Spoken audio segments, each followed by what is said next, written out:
పాపం వాళ్ళ నాయన్ని పొగుడుతున్నాడు చంద్రబాబు నాయుడు గారిని. ఏదో చెప్తారు కదా, పరడబ్బా పరస్పర డబ్బా అన్నట్టుగా. మా నాన్నని మించినటువంటి వాడు ఈ సృష్టిలోనే లేడు అని చెప్పి ఆయన తనయుడు ఆయన వాళ్ళ నాయనకి సర్టిఫికేట్ ఇస్తున్నాడు. అక్కడికి పోయినటువంటి వ్యక్తులు అసలు మనం ఎందుకు వచ్చాం, పెట్టుబడుల కోసం వచ్చామా, దాని గురించి మనం ఆలోచన చేస్తున్నామా, దాన్ని ఏ విధంగా ఆకర్షించాం వదిలిపెట్టి ఈ రాష్ట్రానికి భావ ముఖ్యమంత్రి జగన్మోహన్ రెడ్డి గారు లోకేష్ ఈ రాష్ట్రానికి కాబోయే ముఖ్యమంత్రి అని చెప్పి మిగతా వాళ్ళు అంటే మంత్రులేమో లోకేష్ను పొగుడుతున్నారు, లోకేష్ చంద్రబాబు నాయుడు పొగిడేటువంటి పరిస్థితి ఏర్పడింది.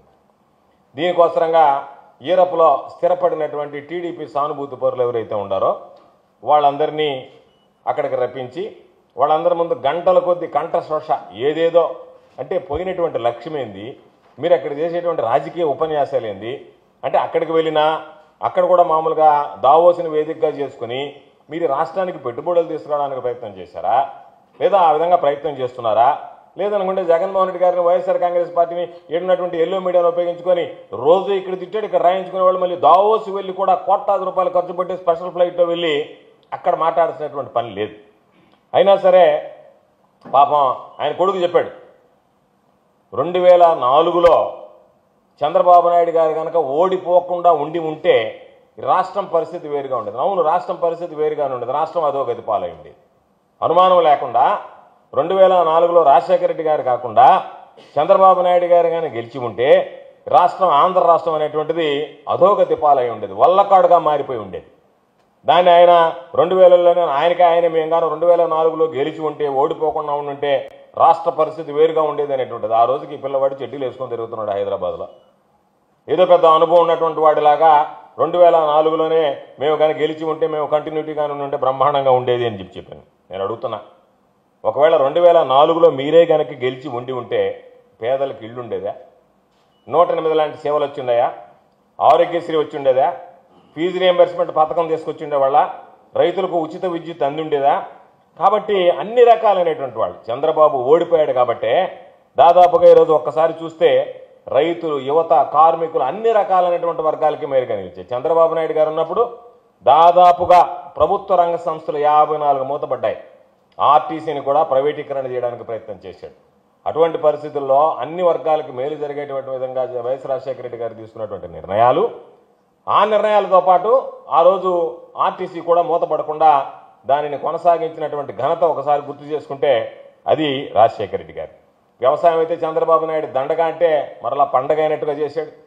హైదరాబాద్ నగరాన్ని అభివృద్ధి చేశాడు. చంద్రబాబు చెప్తాడు కులీ కుతుబ్ షా తర్వాత నేనే హైదరాబాద్ అని చెప్పి ఎందుకు అది కూడా చెప్పు. కులీ కుతుబ్ షా కన్నా హైదరాబాద్ భాగ్యనగరాన్ని నేనే చేశానని చెప్పుకోలేకపోయావు. ఏముంది దాంట్లో, పెద్ద అసహ్యం లేదు కదా. అసహ్యాన్ని జయించినటువంటి వాడు నువ్వు, చెప్పుకోవడానికి ఏదైనా చెప్పుకోగలిగినటువంటి వాడివి. కాబట్టి ఎవడన్నా నవ్వుతారేమో నేను చెప్పేటువంటి మాటలో ఒక ముఖ్యమంత్రి స్థాయిలో ఉండేటువంటి వ్యక్తి ఏదన్నా మాట్లాడితే ఎవరన్నా నవ్వుతారేమో, మనకి ఎంత అసహ్యంగా ఉంటుందనేటువంటిది ఏమీ లేకుండా దేశ విదేశాలకు వెళ్ళినా సరే ఏమి జంకు బంకు లేకుండా అబద్ధాలు చెప్పడం అనేటువంటిది అలవాటు అయిపోయింది ఆ ప్రాణానికి. కాబట్టి ఈరోజు ఔటర్ రింగ్ రోడ్ ఎక్కడొచ్చి ఎవరి వల్ల వచ్చింది? శంషాబాద్ ఎయిర్పోర్ట్ ఎవరు పూర్తి చేశారు? ల్యాండ్ భూసేకరణ పూర్తి చేయలేకపోయావు నువ్వు నీ హయాంలో.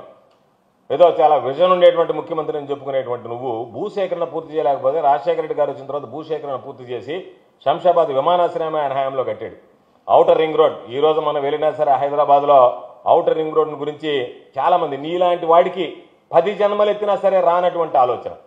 ఇవన్నీ జగన్మోహన్ రెడ్డి గారు ఈరోజు నువ్వు తిట్టడం కాదు, రాజశేఖర రెడ్డి గారు చేసినటువంటి అభివృద్ధి కార్యక్రమాలు నిన్ను నువ్వు పొగుడుకునే ముందు ఒకసారి రాజశేఖర రెడ్డి గారు ఏం అభివృద్ధి చేశారు, జగన్మోహన్ రెడ్డి గారి హయాంలో ఏం అభివృద్ధి జరిగింది అనేటువంటిది కూడా అవలోకనం చేసుకుంటే నీకన్నా బాగా జరిగిందా అభివృద్ధి లేదా అనేటువంటి దానికి నీకే సమాధానం వస్తుంది. కాబట్టి ఆ రోజు మీ బాబు కానీ గెలిచుంటే, బాబు నాయన లోకేష్, ఈ రాష్ట్రం ఆంధ్ర రాష్ట్రం అనేటువంటిది వల్లకాడుగా మారి ఇప్పటికే మరలా ఏదైతే ఉన్నారో అందరూ అప్పటికి కొంతమంది వలసపోయినారు, మిగతా కొరవ కూడా వలసపోయారు. రాజశేఖర రెడ్డి గారు వచ్చిన తర్వాతనే వ్యవసాయం మీద మరలా ఆశలు ఏర్పడి ఎక్కడెక్కడో పాపం రైల్వే స్టేషన్లో అడుక్కు తింటున్నటువంటి పేద రైతులు మరలా తిరిగి గ్రామాల్లోకి వచ్చి వ్యవసాయం చేసుకునేటువంటి పరిస్థితి ఏర్పడింది. ఆ విషయాన్ని గుర్తు చేసుకుంటే మంచిది, గుర్తు తెచ్చుకుంటే మంచిది.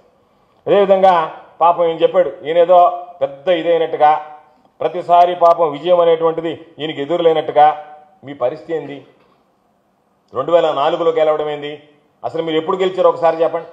తెలుగుదేశం చంద్రబాబు నాయుడు చేతిలోకి ఏ విధంగా పోయింది? 95లో 94లో రామారావు గారు గెలిచారు. అప్పటికి మీ బాబు లేడు, చంద్రబాబు లేడు. 95లో రామారావుకి వెన్నుపోటు పొడిచి పెరుక్కున్నారు. వాస్తవమా కాదా? 95లో రామారావుకి వెన్నుపోటు పొడిచారా? లేదా జనాలు 95లో మీ నాయన తీసుకున్నప్పుడు మీ నాయన చూసి ఓట్లు వేశారా? 94లో పాప రామారావు గారిని చూసి ఓటు వేస్తే ఆయనకు వెన్నుపోటు పొడిచి 95లో నువ్వు పార్టీ పెరుక్కున్నావు. 95లో మీరు ముఖ్యమంత్రి అయ్యారు. కాబట్టి మొదటిసారి ముఖ్యమంత్రి అయినప్పుడు మీ గొప్పతనం ఏమీ లేదు. దాన్ని ఒప్పుకుంటారా? కనీసం అది కూడా మా గొప్పతనమే. ఆ రోజు రామారావు గారిని కాదు, మా తాతను చూసేలేదు, మా బాబుని చూసే ఓట్లు వేసినారు. మా తాతని మేమే ముఖ్యమంత్రి చేసామని చెప్పుకోదలుచుకుంటే ఏం చేయగలిగేది ఏం లేదు. అది కూడా చెప్పుకోవడానికి కూడా మీరేమి సందేహించేటువంటి వ్యక్తులు కాదు. అదేనా చెప్పగలరు, ధైర్యంగా ఆ మాట అయినా చెప్పగలరు. కానీ 95లో మీరు వెన్నుపోటు పొడిచారు, పెరుక్కున్నారనేటువంటిది ప్రజలందరికీ తెలిసినటువంటి నగ్న సత్యం. 99కి వద్దాం. కార్గిల్ వార్ రావడం, ఆ రోజు వాజ్పేయి గారు ఉండడం, ఆయన్ని అర్ధాంతరంగా దించేయడం, ఆయన మీద సానుభూతి రావడం, ఆ రోజు మీరు ఆయనతో జత కట్టడం, 99లో బీజేపీతో పొత్తు పెట్టుకుని 99లో మరలా అధికారంలోకి వచ్చారు. 2004 ఒంటరిగా పోటీ చేశారు, అడ్రస్ లేరు. 2009 అడ్రస్ లేరు, మళ్ళీ మహాకూటమి అన్ని రకరకాలైనటువంటి పెట్టుకుని అడ్రస్ లేకుండా ఓడిపోయారు. 2014 వచ్చేటప్పటికి మరలా ఆ రోజు పవన్ కళ్యాణ్, నరేంద్ర మోడీ వేవు, మీరు అందరు కలిసి 2014లో ఒక కూటమిలాగా ఏర్పడి 2014లో అధికారంలోకి వచ్చారు. 2019లో పరిస్థితి ఏంది? విడిపోయిన తర్వాత మిమ్మల్ని మరలా ప్రజలు అడ్రస్ లేకుండా చేశారు. మరలా 2024 వచ్చేటప్పటికి ఇదే మోడీ అవసరం వచ్చింది. ఎన్ని మాటలు మాట్లాడారు మోడీని మీరు అంతకుముందు? మోడీ వల్ల అసలు మామూలుగా చంద్రబాబు నాయుడు గారు అయితే హూ ఆర్ యూ అని చెప్పి వచ్చిరా అన్నటువంటి ఇంగ్లీష్లో ఢిల్లీలో కూర్చొని ఏమి మాట్లాడాడో. నేను I'm a father of Lokesh, I'm a grand father of, ఆ పిల్లోడి పేరు ఏం పేరు ఎందుకు ఉంది? ఆ పిల్లోడి పేరు అయ్యా దేవాన్స్. హూ ఆర్ యూ అని అడిగాడు.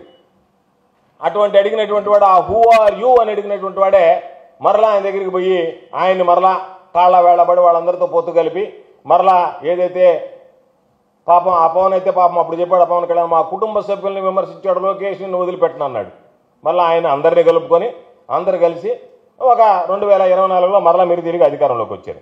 కాబట్టి మీరు చేసినటువంటివి ఏంటి అంటే 2014లో మీరు అధికారంలోకి వచ్చిన తర్వాత తమరు చేసినటువంటి ఘనకార్యాలు విభజన సమస్యలు, ఆ రోజు కొత్తగా ఏర్పడినటువంటి రాష్ట్రానికి విభజన సమస్యలు ఏ పరిష్కారం కాలే.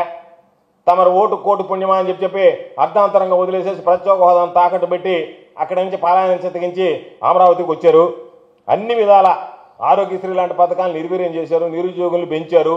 మీరు చేసినటువంటి ఘనకార్యాలు ఏమైనా ఉండే స్కాములు తప్ప రైతులకు సంబంధించి రుణమాఫీ చేస్తామని చెప్పి మోసం చేశారు. ఏ ఒక్క కార్యక్రమాన్ని కూడా మీ హయాంలో నెరవేర్చలేదు. కాబట్టి ఇటువంటి పరిస్థితుల్లో ఈరోజు మీరు వాపును చూసి బల్బు అనుకొని ఏదో గాలి బుడగలను చూసి బ్రహ్మాండంగా పెద్ద పెద్ద బెలూన్లుగా మీరు ఊహించుకొని ఈరోజు రకరకాలైనటువంటి మాటలు మాట్లాడుతున్నారు. కాబట్టి మీ వాపు తగ్గిన రోజు, మీ ఈ బుడగలన్నీ పేలిన రోజు ఒకటే గుర్తుంచుకోండి. మీరు అనుకుంటున్నారు ఈరోజు అక్కడికి వెళ్ళి ఇక్కడికి వెళ్ళి మాట్లాడుతున్నారు. మీరు ప్రజలే మీ బుక్కులు రాస్తున్నారు. ఈరోజు మీరు చేసినటువంటి పాపాల చిట్టా, నువ్వు ఆ రోజు రెడ్ బుక్ రాశానని చెప్పి మొత్తం రాష్ట్రం అంతా తిరిగి నువ్వు ఒక్కడో రాయడం కాదు, ప్రజలు ఎప్పటికప్పుడు మీ పాపాల చిట్టా రాస్తున్నారు. గుర్తుంచుకోండి. శాశ్వతంగా అధికారం అనేటువంటిది ఈసారి కోల్పోతే మీరు రాష్ట్రంలో కూడా తిరిగి మళ్ళీ మీరు నేరుగా స్విట్జర్లాండ్కి వెళ్ళిపోవాల్సిందే, దావోస్కి వెళ్ళిపోయి అక్కడే ఉండాల్సిందే శాశ్వతంగా. అటువంటి పరిస్థితులు ఈరోజు రాష్ట్రంలో కలుగుతున్నాయి. రాష్ట్రంలో మీ మీద ఆ స్థాయిలో వ్యతిరేకుతుంది. చంద్రబాబు నాయుడు, నేను గతంలో కూడా ఒకసారి చెప్పాను, ఏమాత్రం బిడీ పట్టంలే, ఏమాత్రం సిగ్గుపడటంలే. సత్యనారాయణలా మైక్రోసాఫ్ట్లో ఉద్యోగం సాధించడానికి నేను కారణం అని చెప్పాడు. మరలా అంతకుముందే చెప్పాను నేను. సత్యనారాయణ చరిత్ర తెలుసా? సత్యనారాయణ ఎప్పుడు పనిచేశాడు? అసలు సత్యనారాయణ మైక్రోసాఫ్ట్కి సంబంధించి ముందు మైక్రోసాఫ్ట్ గురించి మాట్లాడొస్తే మైక్రోసాఫ్ట్ ఎక్కడొచ్చింది? 1998లో ఒక టెంపరీ సెటప్లో నడిచింది. ఆ తర్వాత రాజశేఖర రెడ్డి గారు 42 ఎకరాల 25 సెంట్లు భూమి వాళ్ళకి కేటాయిస్తే 2004 నవంబర్ 15వ తేదీ దానిని పూర్తి చేసి దానిని ప్రారంభించాడు ఆయన. ఆ ప్రాజెక్ట్ని రాజశేఖర రెడ్డి గారు ముఖ్యమంత్రి అంత బహుశా అమెరికా తర్వాత అతిపెద్ద మైక్రోసాఫ్ట్ కంపెనీ వచ్చింది హైదరాబాద్లోనే, రాజశేఖర రెడ్డి గారి హయాంలోనే. నీ హయాంలో రాలేదు. 1992లో మైక్రోసాఫ్ట్లో చేరాడు.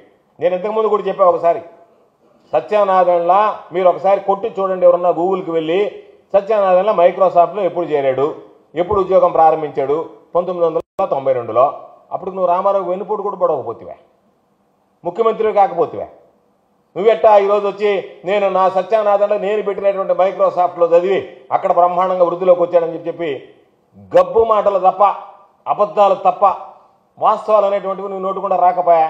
నీకు రాజశేఖర రెడ్డి గారు చెప్పినట్టుగా మునిశాపం ఉండే, నిజం మాట్లాడితే తల ఒక్కలైపోద్దని చెప్పి కాబట్టి దాన్ని కాపాడుకోవడానికి ఆ తలని అబద్ధాలు చెప్పడం తప్ప వేరే పనే లేకుండా పోయేటువంటి పరిస్థితి ఏర్పడింది.